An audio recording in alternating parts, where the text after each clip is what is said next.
안녕하세요, 채린입니다. 오늘은 제가 유튜브에서 한 번도 하지 않았던 이야기를 해보려고 합니다. 바로 우울증에 대한 이야기인데요. 지금 제가 겪고 있는 건 아니고 과거에 저는 정말 우울증 때문에 힘들었던 적이 있고 어느 정도 극복한 경험이 있어서 제가 우울증일 때 저는 이거 극복하는 방법, 우울증 증상 이런 걸 진짜 유튜브에 많이 찾아봤었거든요. 그래서 내가 이걸 정말 극복하고 나면 나도 이런 영상을 올리고 싶다라는 생각을 예전부터 가지고 왔었는데 요즘 제가 저를 생각했을 때 이제 진짜 완전히 좀 벗어났다, 극복을 했다 라는 생각이 들더라고요. 그래서 그때의 저와 같은 고통을 겪고 계신 분들께 도움이 되고자, 그리고 혹시 나중에 저에게 또 비슷한 상황이 닥쳤을 때 제가 그때와 같은 우울증에 깊이 빠지지 않고 빠르게 또 일상으로 복귀할 수 있도록 이 이야기를 한번 담아보도록 하겠습니다. 일단 저는 살면서 크게 두 번의 좀 큰 우울증을 겪었었는데, 첫 번째 우울증은 정말 길게 1년 정도의 시간 동안 일상생활을 하기 어려울 정도로 힘들게 겪었었고, 두 번째는 정말 그래도 짧은 시간에 확 빠졌다가 극복을 좀 빠르게 하고 그래도 지쳐 지나갔었던 것 같아요.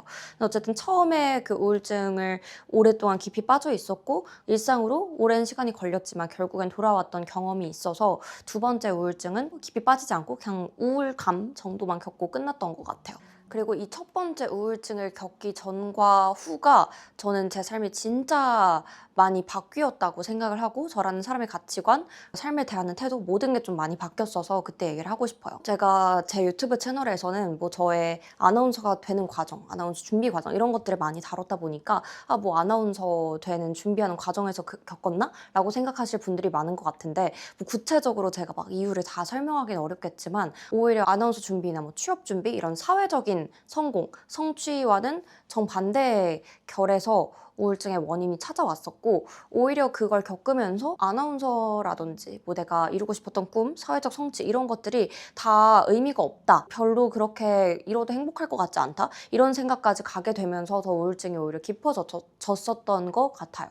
가장 첫 번째 제 우울증의 트리거가 됐던 건 당시에 사귀었던 남자친구랑 갑작스럽게 이별을 하면서 가장 큰 트리거가 됐었고요. 그때는 이 남자친구와의 이별 때문에 내가 우울증을 겪었다고 생각을 했었는데, 지금 돌아보면은 정말 남자친구와의 이별 때문에 우울증을 겪었다면 그렇게까지 깊게, 그렇게까지 오랜 시간 동안 못 빠져나오지는 않지 않았을까 싶어요. 그러니까 그 남자친구와의 이별이 나에게 가장 큰 트리거가 됐던 사건인 건 맞지만, 그동안 겪어왔던 생각들, 가치관들, 모든 환경적인 부분들이 맞물리면서 그게 잠깐 겪고 요만큼만 겪고 빠져나올 수 있었던 거를 더 깊게 파고 들어가고 더 빨려 들어가고 헤어나오지 못하는 그런 우울증으로 확산이 되었었던 것 같아요. 그러면서 그때 제가 느꼈던 감정이 더 이상 살면서 이루고 싶은 게 없다, 살면서 어떤 걸 이룬다고 해도 행복할 것 같지가 않다. 오히려 제가 우울증 영상 같은 걸 많이 찾아봤을 때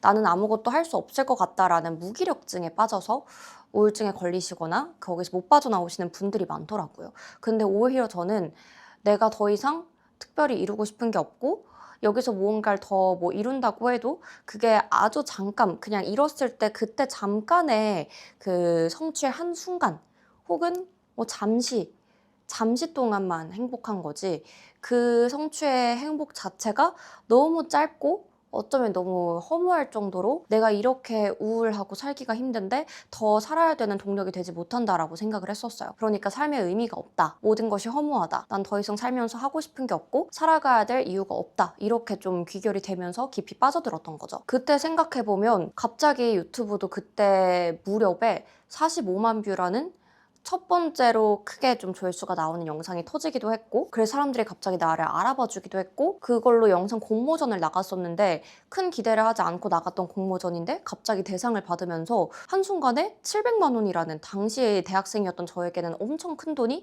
들어오기도 했던, 그러니까 뭔가 사회적으로 봤을 때는 되게 성취를 많이 하고 있었던 순간들이었어요. 제가 이런 것들을 강조하는 이유는 단순히 내가 원하는 것들을 많이 이루고 사회적으로 성취했다라고 보인다고 할지라도 무기력하지 않다와 우울함, 이 두 가지 가지가 직결되지 않고 저와 같은 방식의 우울증도 있을 수 있다라는 걸 이야기하고 싶었어요. 아무튼 제가 이렇게 우울증에 빠질 수밖에 없었던 여러 가지 이유들을 나중에는 좀 자세하게 풀어볼 수 있을 것 같은데, 일단 그렇게 되면 영상이 너무 길어지니까 이번 영상에서는 그 정도만 간단하게 짚고 어떤 증상을 겪었고 어떻게 극복했는지 위주에 좀 더 초점을 맞춰서 설명을 해볼게요. 일단 그때는 진짜 깨어있는 시간 자체가 적고 웬만하면 계속 거의 하루의 대부분의 시간을 밥 먹는 시간 빼고 거의 누워 있었어요. 밥도 거의 침대에서 그냥 누워서 먹다시피 했고 먹지 않을 때가 더 많았던 것 같아요. 그리고 그 깨어있는 짧은 시간 내에서도 대부분의 시간을 70% 이상을 그냥 계속 눈물을 툭툭 흘리는 채로 살아갔어요. 그냥 누워서도 눈물이 난다가 아니라 그냥 항상 눈물이 나는 게 디폴트 상태였어요. 밥 먹으면서도 그냥 항상 울고 있고, 그러다가도 잠깐 뭐 영상, 우울증에서 벗어나는 영상, 뭐 책 이런 것들을 보거나 하면서 다시 벗어나 봐야겠다, 일상생활을 해봐야겠다 라고 하면서 막 약속을 잡기도 했어요. 새로운 사람을 만나보려고도 하고, 이런 내 마음을 좀 이해해줄 수 있는 사람이 있지 않을까? 친구들의 약속을 잡기도 했는데, 그러고 나서 막상 약속을 가야 될 때가 오니까 밖에 못 나가겠는 거예요. 사람을 대할 자신이 없고 밖에 나갈 자신이 없고 침대 바깥으로 벗어나기가 너무 힘들었어요. 그래서 제가 약속을 잡아놓고 미안하다고 하면서 취소를 하고 그랬던 것도 반복이 많이 됐던 것 같아요. 그래서 제가 밖에 나가기가 힘들었다는 게 어느 정도였냐면, 어느 날 그래도 우울증이 많이 개선되었을 때 카페에 나가야겠다라는 걸 엄청 큰 용기를 내고 집 앞 카페까지 걸어갔는데, 그게 저한테는 너무 큰 진척으로 느껴졌고, 드디어 내가 카페에 나올 수 있게 되었구나 하고 막 일기를 적었던 기억이 아직까지도 생생하게 남아있어요. 그때는 제가 몸이 이렇게 물리적으로 이렇게 공포영화 같은 데서 이렇게 막 사람을 이렇게 반으로 갈랐을 때 이런 이 표면 같은 게 아프게 드러나게 되잖아요.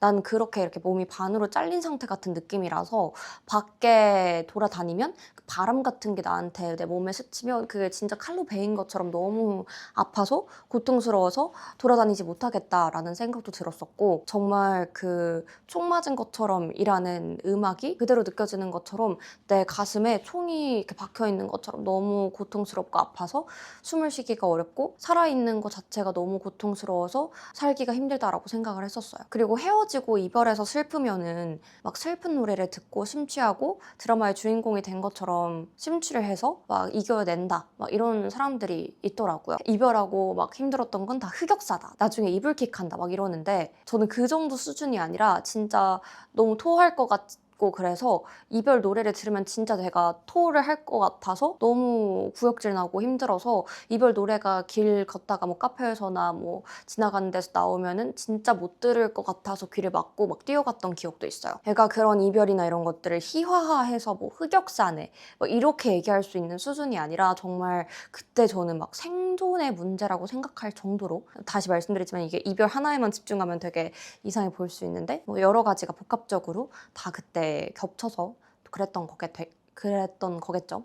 아무튼 제가 이런 증상을 구체적으로 말하는 이유는, 그때 당시에 제가 그래도 극복을 하고 싶어서 막 이런 유튜브 영상을 찾아보면서 저와 같은 좀 증상과 고통을 겪고 있는 사람들의 이야기를 들으면서 많이 힘을 내고, 나도 저 사람이 저랬듯 이겨낼 수 있겠지라는 희망을 가지려고 많이 노력을 했었던 것 같아요. 그래서 제 영상이 그런 영상이 되었으면 좋겠다라는 생각이 들고요. 그래서 그때는 진짜 너무 살아있는 게 고통스럽고, 이게 단순히 심리적으로 고통스러운 게 아니라 물리적으로까지 너무 큰 신체적인 고통까지 같이 오다 보니까 정말 살지 못하겠다라는 생각이 들었는데, 그래서 저한테 스스로 유예 기간을 줬던 것 같아요. 내가 내년 봄까지도 이 상태가 진전되지 않고 계속 이러한 상태면 나는 더 이상 못 살겠다, 대신 내년 봄까지 극복하려고 노력해보자, 이렇게 스스로한테 유예 기간을 주고 정말 생존해야겠다라는 생각으로, 정말 뭐 남들이 흑역사다, 쟤 왜 저러냐 이럴 수 있겠지만 그때 당시에 저에겐 너무너무 심각한 정도로 힘들었던 거죠. 근데 어쨌든 그때 그렇게 겪고 나서 극복을 했고, 그 뒤에 저한테 정말 좋은 일들이 많이 생겼고, 당시 제가 우울증일 때는 내가 이루는 이런 모든 것들이 아주 찰나의 행복이고 무의미하고 덧없고 막 그런 것들이라고 생각했는데, 그 이후에 살아가면서 나한테 왔던 되게 감사한 순간들이 생각보다 너무 많이 행복해서 무의미하다고 느껴지지 않았어요. 그래서 정말 그 뒤에 내가 그때 죽지 않고 살아있기를 너무너무 다행이다. 그때 죽지 않고 살길 너무 잘했다 하는 순간들이 그 뒤에 많이 생기면서 그 이후에 잠깐 다시 우울증에 빠질 뻔했던 두 번째 우울증인지 아닌지 했던 그 애매했던 순간에 그때 내가 이렇게 극복을 했고 그 중간 사이에 나 살아있길 잘했다라고 다짐했었잖아. 그때 그렇게 생각했잖아. 그런 생각과 내 일기장 같은 것들을 보면서 두 번째 그런 우울증 같은 게 왔을 때는 오히려 첫 번째 상황보다 더 심각한 상황들이 많이 겹쳤음에도 불구하고 좀 빠르게 극복해낼 수 있었던 것 같아요. 결국에는 정말 죽고 싶었던 순간에 지나서 살길 잘했다.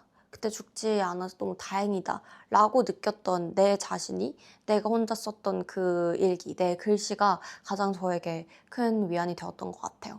지금을 이겨내면 다시 한번 그때 죽지 않길 너무 잘했다, 너무 다행이다 라고 생각하는 순간이 올 수 있겠다라는 믿음이 생겨서겠죠? 극복 방법에 대해서는 정말 하고 싶은 말이 많은데요. 저는 가장 좀 추천드리고 싶은 방법이 개인적으로 있어요. 근데 이게 막 의학적으로 전문가분들이 봤을 때 어떠신지는 잘 모르겠어요. 근데 저의 정말 개인적인 경험으로 말씀드리면 약을 먹는 걸 절대 피하지 마세요.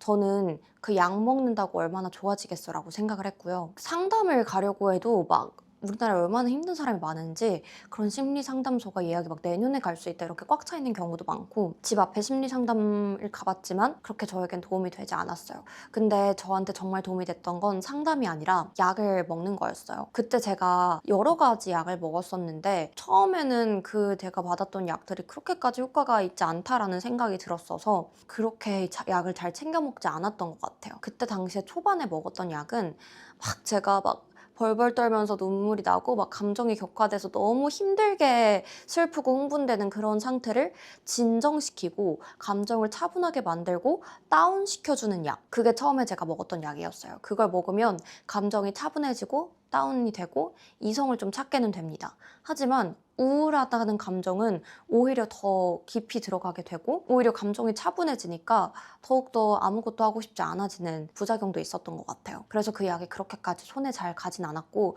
너무 흥분이 될 정도로 눈물이 나고 힘들 때 감정이 컨트롤이 안 될 때 그럴 때만 먹었던 것 같아요. 그러면 제가 추천드리는 약이 뭐냐? 이걸 제가 의사가 아니고 상담사가 아니기 때문에 전문적인 조언은 꼭 전문가에게 받으시길 추천드리지만 제가 개인적으로 먹고 되게 도움이 됐던 약이 있어요. 페니드 정이라는 약입니다. 이게 ADHD 처방 알약으로도 많이 쓰인다고 하고 어떤 병원에서는 의사 재량으로 그냥 처방을 해주기도 하고 어떤 병원에서는 제 지인한테 알려줬더니 무슨 검사를 해야지만 처방을 받을 수 있다고도 하더라고요. 그래서 정확한 부분은 의사에게 상담받으시는 게 좋습니다. 아무튼 제가 이 이야기를 하는 이유가 뭐냐면은 저는 그 약물이라는 치료를 되게 얕봤던 것 같아요. 그게 해봤자 얼마나 효과 있겠어. 근데 제가 그 페니드 정을 먹고 나서 진짜 요만하고 진짜 조그맣거든요. 와, 이 조그만한 이 약이 어떻게 나의 이 기분을 완전히 이렇게 바꿔놓을 수 있지? 정말 소름 끼치도록 놀랍더라고요. 저는 제가 우울한 게 어떠한 논리적인 이유, 나의 철학적인 생각, 오랫동안 쌓여온 가치관과 환경 때문이라고 생각을 했어요. 그래서 절대로 물리적인 그런 약 하나로 이런 나의 생각을 바꿀 수는 당연히 없을 거다. 이건 나의 인간의 자율적인 의사, 논리적인 나의 판단이 만들어낸 거라고 생각을 했거든요. 근데 그 약을 먹으니까 우울이 그냥 호르몬의 영향이라는 생각이 들더라고요. 처음에는 우울감에서 시작을 하지만 우울감에서 우울증으로 오랜 기간 깊게 빠지고 뭐 단순히 2주, 한 달 이런 기간이 아니라 저처럼 막 1년, 6개월 이상 이렇게 장기간 가는 경우에 있어서는 그 우울하게 만드는 그 호르몬, 그 작용이 저에게 영향을 크게 미치는 것 같아요. 그래서 그 호르몬을 바꿔주는 약, 이 신체적인 작용을 바꿔주는 약을 먹었을 때 저는 효과를 많이 봤습니다. 그래서 제가 두 번째 우울증 겪었을 때도 첫 번째랑 같은 트리거였던 그 남자친구랑 헤어짐, 이게 저의 두 번째 때 한번 트리거가 됐었거든요. 두 번째 때도 어쨌든 남자친구와 헤어짐만이 단독적인 이유는 아니었고 그게 트리거가 되면서 그때 여러 가지 상황들이 많이 겹치면서 그런 힘든 상황을 겪었었는데 그래서 제 친구를 집에 불러놓고 막 제 친구가 저를 막 달래주고 요양을 해주는 그런 상황이 있었는데 약 효과가 있고 약을 먹을 때는 제가 완전 좀 이성이 돌아와가지고 와, 진짜 헤어지길 잘했다. 나 울 필요가 없어. 우울해 할 필요가 없어. 막 이러면서 진짜 이성을 막 이렇게 되찾았었고 되게 괜찮았거든요. 근데 그게 약이 몇 시간 후에 약 효과가 떨어진다는 게 정해져 있잖아요. 근데 정말 그 시간이 딱 지나자마자 갑자기 제가 스탠스가 바뀌면서 아니 근데 너무 슬퍼 하면서 제가 막 엉엉 울게 되더라고요. 그만큼 이 약을 먹고 안 먹고의 제 이성적인 끈? 이거 자체가 너무 다르다는 거죠. 제가 GPT한테도 물어봤는데 우울증 상태의 뇌는 도파민과 노르에프네프린 수치가 낮아져서 엔진이 꺼진 자동차와 같습니다. 이때 페니드전과 같은 약물은 뇌 속 전전두엽의 신경 전달 물질의 농도를 즉각적으로 정상화한다라고 합니다. 그래서 이러한 약물은 복용 후 30분대로 뇌의 안개를 걷어준다라고 합니다. 그래서 제가 전문가가 아니기 때문에 다시 한번 약물은 전문가의 조언을 받고 하셔야겠지만 혹시 저처럼 우울증 겪고 있지만 이건 나의 논리적인 생각 때문이고 사건 때문이기 때문에 약 따위가 어떤 병원적인 치료가 나를 바꿀 수 없어 라는 생각을 갖고 편견을 가지고 계신 분들이 있다면 약물의 도움을 받아보세요. 그리고 이건 조금 부차적인 건데 생각보다 저는 그래서 신체 호르몬, 신체의 어떤 물질의 분비 이런 것들이 어떻게 작동하는지가 제 기분과 우울증 여부에 되게 큰 영향을 줄 수 있다는 걸 깨달은 뒤로 그런 제 신체적인 것들을 약의 도움 없이도 잘 세팅하려고 최적화시키려고 노력을 하고 있어요. 예를 들어서 제가 최근에 완벽한 원시인이라는 책을 인상 깊게 읽었는데 거기에 이런 단어가 등장하더라고요. 저혈당성 약한 우울. 저는 혈당 조절이 잘 안 되는 체질이기 때문에 약간 당뇨 위험도 있고 혈당의 널뛰기가 엄청 심한 편이에요. 그래서 식곤증도 일반인보다 되게 심한 편인데 그게 내 우울증에도 영향을 미친다라는 걸 알게 됐어요. 저혈당 상태에 있을 때 약한 우울감이 계속해서 지속되고 이게 내 삶에 의미는 없다. 뭔가 아무것도 하고 싶지 않다. 삶은 허무하다. 이런 쪽으로 내 생각이 자꾸 흘러가게 된다. 단순히 운동해라, 햇빛 쐬라, 러닝해라. 이게 저는 제가 조금 더 오래 살기 위해 병을 안 걸리기 위해 이런 좀 먼 이야기라고 생각을 했던 것 같아요. 병을 걸리지 않을 확률의 싸움 이런 거라고 생각을 했는데 내 기분, 우울감, 자도자도 피곤함 이 모든 것들에 영향을 미치는 게 햇빛을 얼마나 받는지 얼마나 땀을 내면서 가끔씩이라도 달리고 운동을 하는지 건강한 식단을 먹고 혈당 조절을 제대로 하고 혈당 스파이크가 덜 나는 선에서 식당의 순서를 챙기고 이 모든 것들이 단순히 다이어트를 하고 몸매 관리를 하고 나를 건강하게 만들고 병에 안 걸리게 하고 오래 살고 이런 관점이 아니라 지금 당장 내가 내 삶에서 어느 정도의 에너지를 가지고 있고 우울감 없이 살아가고 피로감을 덜 느끼고 이런 모든 것들에 연관이 된다라는 걸 최근에 제가 특히나 공부를 하면서 알게 됐어요. 그리고 이와 더해서 성취감이라는 것도 당이다. 성취감도 당이다. 이런 생각이 들었습니다. 나중에 좀 자세한 내용을 이런 것들은 풀어보려고 하는데 성취감이 갑자기 이렇게 확 올라가면은 당의 혈당 스파이크가 나는 것처럼 성취감도 스파이크가 나서 크게 오르고 크게 떨어지고 그러면서 이 성취감의 이 변덕성 자체가 너무 크게 심해지는 성취감의 당뇨와 같은 증상이 생기게 되는 거죠. 이 내용은 제가 나중에 또 자세한 영상으로 담아볼게요. 어쨌든 제가 이 영상에서 간략하게 제가 중요하게 생각했던 점들을 짚어보자면 약물로서 치료를 받는 걸 절대 부끄럽게 생각하지 말고 절대 그 약 요만한 게 얼마나 날 바꿀 수 있겠어 이런 편견 갖지 말고 진짜 도전해보고 그리고 그 약이 처음에 안 맞더라도 한 번에 맞는 약이 아닐 수 있어요. 근데 약을 바꿔가면서 계속 다양하게 병원도 옮겨가면서 시도를 하다 보면은 진짜 나에게 맞는 약이 나의 호르몬과 신체 자체를 바꿔주면서 실질적으로 내가 깊은 우울에서 비정상적으로 오랫동안 빠져있는 거를 끌어내주는데 굉장히 좋은 트리거가 될 수 있습니다. 그리고 실제로 저도 너무너무 힘들었지만 사회생활을 하면서 운동을 하면서 조금씩 벗어나기 시작했고 실제로 나는 정말 다음 봄이 될 때까지 이 상태가 변하지 않는다면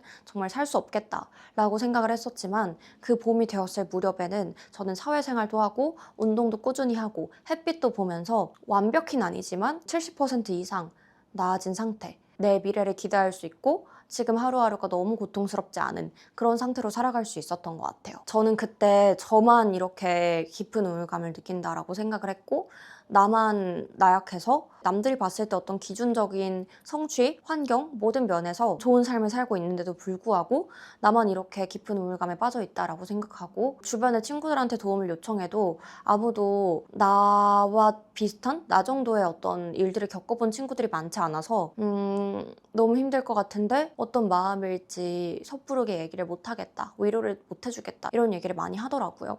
그런 친구들의 도움이 당연히 저에게도 위로가 되었지만 국내 사내 하는 정도의 우울감에 빠져 있을 때는 그런 말들이 그렇게 나를 끄집어내주는데 실질적인 도움이 되지 못하더라고요. 결국 나를 살릴 수 있는 건 내가 나를 살려야 돼요. 그리고 그 살리는 데 있어서 정말 어떤 생각을 바꾸고 환경을 바꾸고 그 사건을 바꿔서 해결하는 건 쉽지 않을 수 있어요. 나의 생각하는 뇌 회로 자체를 바꾸고 그 몸의 리듬 자체를 돌려놓는 것, 그게 먼저 선행이 돼야 내 생각도 그거에 맞춰서 바뀌는 것 같더라고요. 하여튼 오늘 좀 무거운 이야기를 해봤는데 여기에 좀 공감하시는 분들이 많다면 좀 경험을 댓글로 남겨주셨으면 좋겠고, 그런 것들이 모인다면 저도 좀 더 자세한 내용들을 여러 가지 담아보려고 합니다. 사실 되게 조심스러운 이야기일 수 있지만 저는 이런 영상을 보고 너무 큰 도움을 받았거든요. 그래서 저처럼 도움이 필요하신 분들께서 이 댓글창에서 과거의 상태든 어떻게 극복했는지든 지금의 상태든 많이 많이 공유해 주셨으면 좋겠고,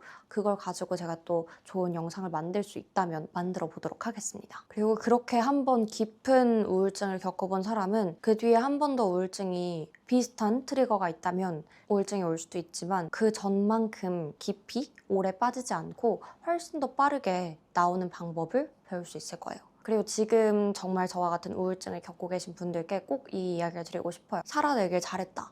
내가 포기하지 않고 그냥 아무것도 안 해도 되니까 살아있다는 걸 너무 잘했다. 다행이다. 그때 죽었으면 어쩔 뻔했어.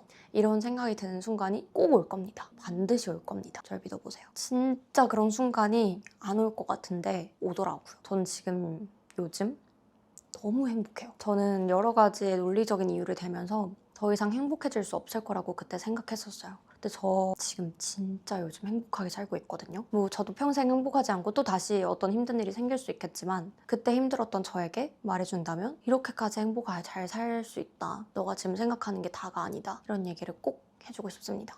그럼 전 또 다음 영상으로 돌아오도록 할게요. 안녕.